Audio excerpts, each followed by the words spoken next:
Welcome to the money game, the winning rules to the money game for black people. Welcome back, brothers and sisters. Hopefully you've seen some of other shows. If not, welcome to the money game. I bring you the money game show every week right now, once a week, right?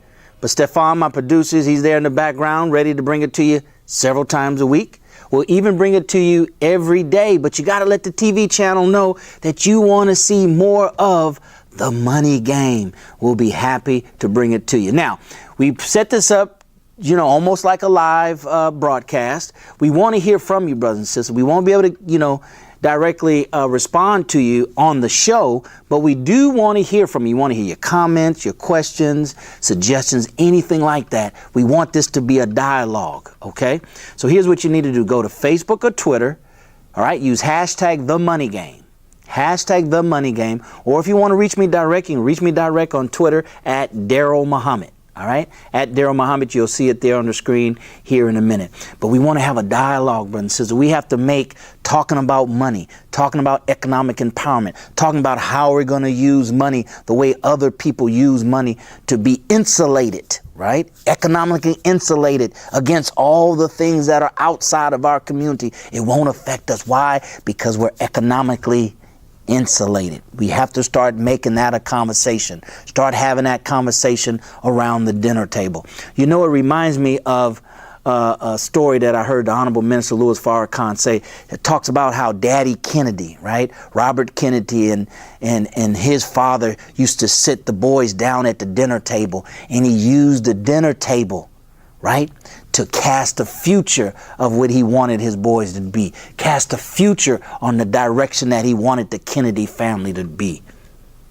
And that's what we have to start doing. All right. So welcome to the money game. My name is Daryl Muhammad, real estate investor, mentor, coach, entrepreneur, you name it, sales, marketing, professional, trained by the best of the best, networker, network marketing, trained by the best. But it wasn't until God blessed me to be a stockbroker. But and sisters, I wanted to be a stockbroker because I wanted to be rich. I wanted to live the lifestyle that I heard about, that I saw in Lifestyles of the Rich and the Famous, right? Robin Leach. Some of you all remember that. I'm kind of giving you my age, but nevertheless, I used to see that and say, man, that's how I want to live. So somehow stock market got into my mind. Might have been Wall Street, but it got into my mind. And I thought about it. I said, okay, I can do that. I can become a stockbroker. God blessed me to be a stockbroker for one of the top 4 Wall Street firms. And that's when I learned, brothers and sisters, I learned the thing that makes the difference, that sets the pace, right? The ones that are dominating the money game, those that are winning. And I mean, like the Donald Trumps and the Warren Buffett and the Steve Jobs when he was living, those kind of people, they dominate something. They dominated because they were playing by different rules. They were playing by different sets of money rules, but it's not really different. They were playing by opposite money rules, right? They were playing by what I call winning rules to the money game, right? Now, I say for black people because we have to speak from our perspective, from our experience here in America. We have to talk about it from the unique situation, unique obstacles that we find ourselves faced with primarily as black people, right? It's no different than somebody speaking Spanish that's Spanish, right? It's from their culture, from their experience. That's what we're doing here on the money game, all right? So that's where I learned that there's 2 sets of rules to the money game. There's winning rules and there's losing rules. Right? Those that excel, dominate, they're obviously doing something different from you and I. They're playing by winning rules, winning money rules. Now, let me make myself clear. I'm not talking about techniques and strategies and should I buy life insurance or what kind? Should it be universal life? Should it be an annuity? You can get that from anywhere and everywhere. What they learned, the winning rules that they learned, brothers and sisters, is not shared so readily by people. It's not taught, at a university. It's not taught at a church. It's not taught at a mosque. It's not taught in those institutional environment, right? It's taught in closer circles, smaller environment, more private, more non-institutional. So that's what I bring to you. God has blessed me I'm going to share it with you, brothers and sisters. You want for your brother and your sister what you want for yourself. See, that's a golden rule. That's part of the golden rule of you treat people the way you want to be treated. See, that's part of that same golden rule. You want for your brother and your sister what you want for yourself. So, and there's enough for all of us, right? There is no lack in the universe. I don't have to keep it to myself and not share it with you and not share it with the world, not share it with our entire black community. It's what we need. You know, it's what we need. Somebody said, well, money not everything. No, it's not. But it's second to oxygen. It's second to oxygen, brothers and sisters. What does that mean? That means if you're breathing in oxygen, you're alive, sooner or later, you're going to need money because you're going to be hungry. Sooner or later, you're going to get sleepy. You need to have a roof over your head. Sooner or later, you're going to need something that's going to require money here in America. Second to oxygen is money, right? Second to oxygen is money. Now, we're going to talk about today, all right? We're going to talk about today something that's very, very important.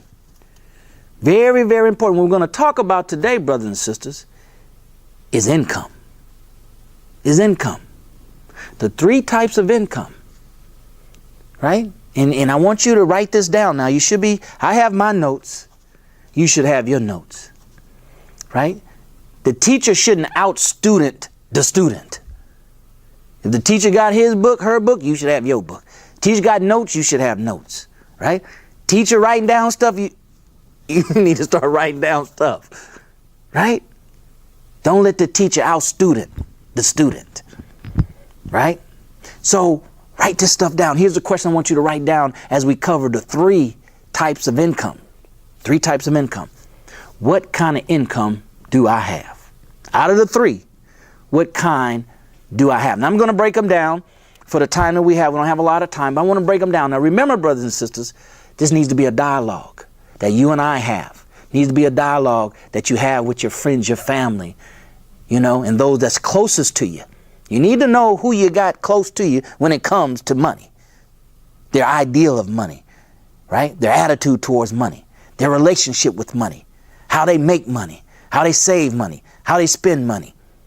You need to know the folks that's close to you. You need to be unequivocally clear on their position when it comes to money, right? Just like you knew their position when it came to voting for the presidential election. You didn't have no problem asking them, well, who you vote for? I know you vote for Hillary. What? I know you vote for Hillary. So we got to do the same thing with money. Money. Three types of money. Let's start with the one that's most common. Let's start with the one that's most common. It's called earned income. Earned income. I'm going to try to take it slow because it might be the first time, hearing these terms and explanations and breaking it down like I'm going to do it, right? Three types. Number one is earned income. That's your job, right? That's your W-2 income, W-2 employee. Earned income. Now, here's what you need to understand about earned income, brothers and sisters. It's a trade-off between time and money, right? It's a relationship, one-to-one. You work, you get paid. You work, you get paid. You don't work, you don't get paid, right? It's fixed, right? It's fixed. It's time for money. Nothing wrong with it. There's nothing wrong with it. Never condemn or talk negative about money. Never talk negative about honest earnings, honest way of making a living. It doesn't matter if it's $2 an hour. Don't talk bad about it. It's an honest wage, right? It's honest work. So earned income, right? W-2 employee, paycheck, right? A job, time for money, right? Earned income is also, it's fixed. It's fixed. Daryl, we're going to pay you $50,000 a year. Fixed. That's it. Right? You can work 40 hours a week, you can work 45 hours a week, you can work 50 hours a week. It's fixed. Right? Well, I get bonuses. I get overtime. It's still capped out. Right? You can only work so much overtime. Right? You get bonuses. It can only go up so high. You know, at the management level you're at, Stefan, if everything goes well, you get a 10% bonus. It's capped out. It's capped out, brothers and sisters. All right. Here's another thing you need to understand about that earned income. Now, all these things are very important. You receive earned income directly. You receive earned income directly, meaning you get it. The earned income is attached to your Social Security number. Social Security number, right? That's how they can track how much money you make. The IRS can track, the government can track how much money you make and how much taxes you should pay, because on your W-4 or whatever it's called, Ford form or whatever it's called, you write down your deductions, right? So they already have that in the computer. They already know. Let me see if he's going to be honest on his tax returns, or should we audit him? Because it comes in your Social Security number. All right. Now, here's the big thing that I've learned when I was a stockbroker, and Robert Kiyosaki talks about this in his book, Rich Dad, Poor Dad, and you should definitely get, and you can go get it off my website at darylmuhammad.net. But here's what you need to understand. W-2 employees get taxed the most. Out of the three types of income, W-2 employees' earned income gets taxed the most. Now, you might be thinking, well, I'm in the 15% tax bracket. I don't make that much. See, you have to understand, taxes is all the taxes, the different types of taxes. That's just called income tax, right? But what about taxes at the grocery store? Look on your receipt. It say taxes, don't it? Yeah. What about when you go and buy anything? It says taxes. You buy liquor. It says taxes. You buy a cigarette. It has a tax on it.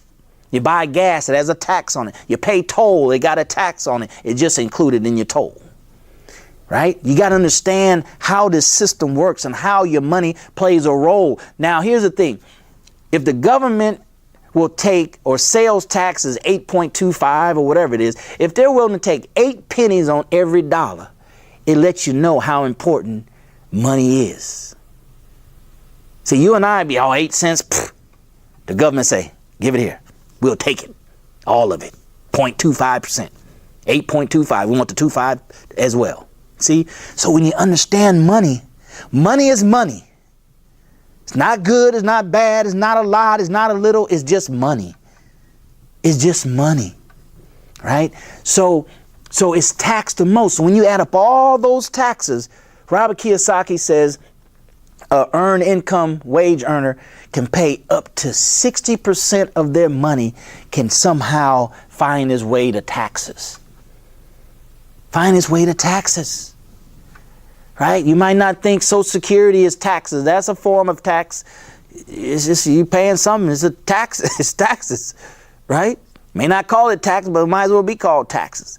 Because you got to pay it. You don't have no choice. Medicaid or care, whatever it is, that they take out off the top of your income before you get it. And then what's left, you got to pay your sales tax. You got to pay your cigarette tax. You got to pay your, what about your cell phone? That got a tax on it, PUC. They call it a fee. It's a tax. Your light bill, tax. Water bill, tax. Fee, tax. That means you don't have a choice. You got to pay for it. Tax. It's included, tax. So 60%, all right? You got that? That's earned income, earned income.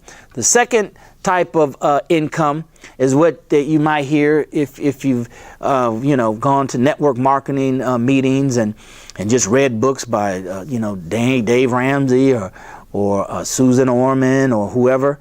You might have heard them use the term residual income. Residual income. Now, the difference between residual income and earned income is residual income is you do something one time, but you get paid more than once, right? You do something one time, you get paid more than once. That's residual income, right? Earned income, paid once. You do something one time, you get paid once. You got to go back to work to get paid. Go back to work, get paid. Residual income, you do something one time and you get paid over and over and over again. And it's all around you. That's how the rich get rich. They don't do earned income. They save that for us. They save that for employees. But corporations trying to set up residual income. Your cable bill. How many times did you sign up for your cable bill? Once. How many times you got to pay it? Month after month after month. Your cell phone bill. Right? Your cell phone bill. Do they come to you every month and say, hey, you want this, you want plan A, plan B, or plan C? They don't do that every month. You sign up one time and you pay it month after month after month after month. Residual income, brothers and sisters, right? It requires below average or low involvement, right? Sometimes residual income, you have to prime the pump. Right? You still have to do something active to keep that money flowing in. If not, it dies. All right. That's residual income. Network marketing, you still gotta, keep your organization active. You still gotta engage to keep your organization motivated. You might only work 5, 10, 15, 20 hours a week, but you still have to work that. You still have to be engaged to keep it going. You still gotta pump that well till the water comes up. Right? You stop pumping it, it stops coming up, and you got to pump it again. That's residual income. All right. Income outpaces the time invested. Okay. That's where income paces mean it continues to come in and your activity has stopped. Okay. Here's another thing. Residual income doesn't have any limit. Is limitless on how much money you can make with residual income. Earned income limited, residual income unlimited. It's technically unlimited, right? Residual income. How about taxes? Your taxes at the lowest tax level with residual income, right? And if you structure it properly, get with the right tax person, CPA tax person, you can pay close to 0% taxes on your residual income. All right. Now, residual income, it can be received or given to you under your Social Security number. Your Social Security number, or if you have an entity set up, LLC, SC, corporation, limited partnership, that kind of stuff, then it can be under the EIN number. EIN number. See, so you have an option there. With residual income. You don't have an option with earned income. They have to distribute it to you under your Social Security number. But with the residual income, it can be Social Security number or through your entity with the EIN number. All right. Now, example of residual income, one that's very common and popular is network marketing. Right. Another one is traditional business. You're the owner and you work in that business. You're owner, you open a door or you work the business, to make sure it's running. You're an active participant, but you're not there every day. You're not there, unless you choose to, but you set it up hopefully to where you don't have to be there every day. You have managers to run it for you. All right. That's residual income. Last but not least is passive income. Passive income has all the benefits. It's very similar to residual income. The only difference is your involvement. Your involvement is very minimal, next to zero. Right? Very minimal, next to zero. You don't have to prime the pump and keep it running. Minimum involvement, close to zero. That's what makes it passive. Now, brothers and sisters, if you get anything out of this, if any light bulbs going off in your head, any aha moments, if you got any thoughts, if you have any questions, I want to hear from you, right? I want this to be a dialogue. If you don't have anybody to talk to about money, right, then you can talk to me, right? And you want to talk to people who are qualified for you to talk to. You don't want to talk to people that don't understand money and talk to them about money, right? So we want to hear from you. I want to hear from you. Stefan wants to hear from you, right? So go to Facebook, go to Twitter, use hashtag The Money Game, or at Daryl Muhammad. Give me a question. Give me a comments, right? Any ideas, any suggestions? Go ahead. I want to hear from you. And on future shows, we'll answer your questions. I'll give you shout outs, your name, where you're from. We want, money got to be fun, right? It can't be like that algebra class that you hated. It has to be fun.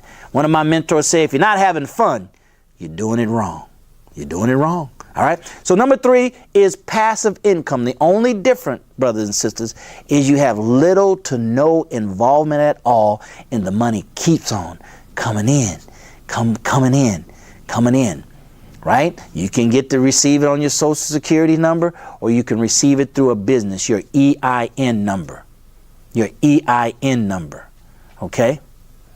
All right? Now, that's most commonly in real estate investing, income producing properties, we call it, right?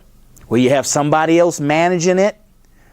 Okay? At most, you get a monthly statement, right? At most, you meet with the management company once a month, right? At most, you review the books, review the numbers, get an email, conference call, Skype, or something once a month, right? Now, once you really get that thing churning, right? When you get it, clicking on all cylinders, then it might be every other week, right?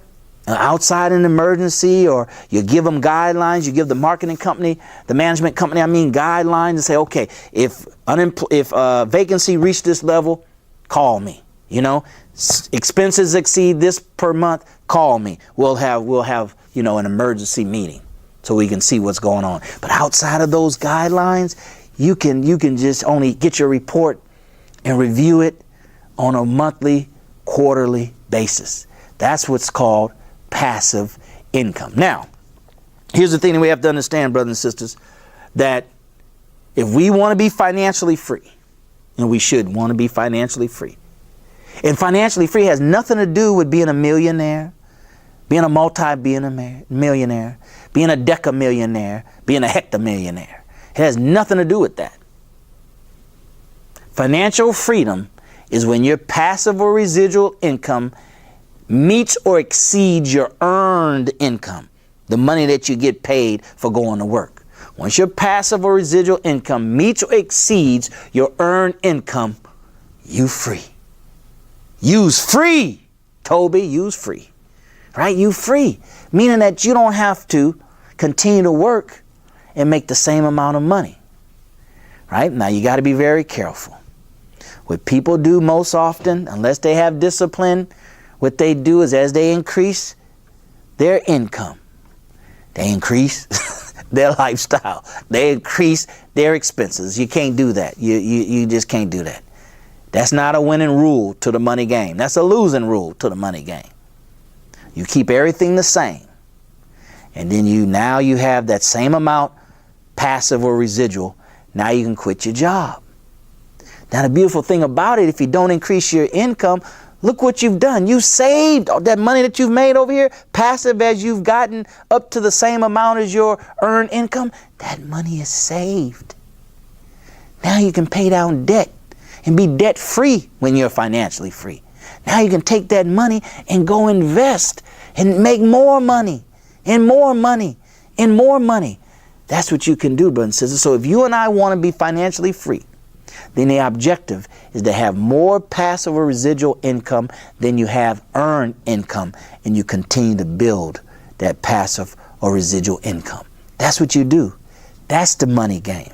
That's how you win at the money game. That's how you dominate at the money game. But it's a process. It's a learning process. It's a level of understanding. It's a level of commitment. It's a level of discipline. It's a level of execution. It's something that you have to do for you and your family. It has nothing to do with anybody else. It has everything to do with you and your family and what you're doing to be more solid in your community, right? To be more solid in our community, brothers and sisters. So those are the three types of income. Now, which one do you have? That's the question I told you to write down. You should know that now. Now, the other question I want you to ask yourself is, which one do you want? Right? Which one do you want? Go ahead and send those to me. Go ahead and go to Facebook and Twitter, hashtag the money game, and put in there, I have earned income, or I have earned income and passive income and residual income. I want to hear from you. Put that information in there. Hashtag the money game, Facebook or Twitter, or Daryl Muhammad. All right? You got it? You got it? All right. As we always say, brothers and sisters, if we're going to win at the money game, we have to play with the winning rules. And we have to play only and exclusively by those rules. No other rules. We're not entertaining any other rules. And once your mind becomes real keen and sensitive and aware of the money rules, you'll start noticing them all around you, right? You'll start noticing some new ones. Why? Because they're related to each other, right? You'll be able to do that, and you'll be able to gather a good mind, a wealth philosophy, a wealth psychology of nothing but winning rules. So no matter how you spend money, where you spend money, who you spend it with, you'll use your winning rules to the money game to determine what you need to do with your money. Brothers and sisters, that's the only way we're going to make it, right? The handout, the gravy train is coming to an end. It's coming to a stop at the station, and it's not going to take off ever again. So we got to be ready, right? Now remember, if you want to be a part of the solution and not a part of the problem, you and I have to make a conscious, deliberate, purposeful attempt at it. We got to do it on purpose. It's not going to happen on accident. We got to do it. We got to become a conscious black consumer. What is that? That means you have to buy from black people, buy from black companies, buy from people, black salespeople that work for white companies, because they may not be a black business around. So then your next thing you're looking for is a black salesperson. Buy from them. Tip the black waiter because you're looking for a black waiter. Tip them. That's what you have to do. But you want to buy consumable products. Consumable products. These are products you buy that you use every day, every week, every month. Every day, every week, every month. You use them over and over again. Why? That way you have to buy them over and over again. You want to look for companies that black people that sell consumable items, food, toiletry, things of that nature. So we can start this circulation of the money in our community, brothers and sisters. And we can start employing ourselves, and we can be like other groups. We can be self-contained. Our money is self-contained, right? It can inoculate us from the economic problems that's outside because we're self-contained. All right? That's our message for today. Thank you for watching The Money Game, the winning rules to the money game. My name is Daryl Muhammad. Happy to bring you this information, brothers and sisters. Share, and tell everybody about The Money Game. And as always, we'll see you at the top, not from the top, because you, your family, but most importantly, our black community deserves your very best. Take care. God bless.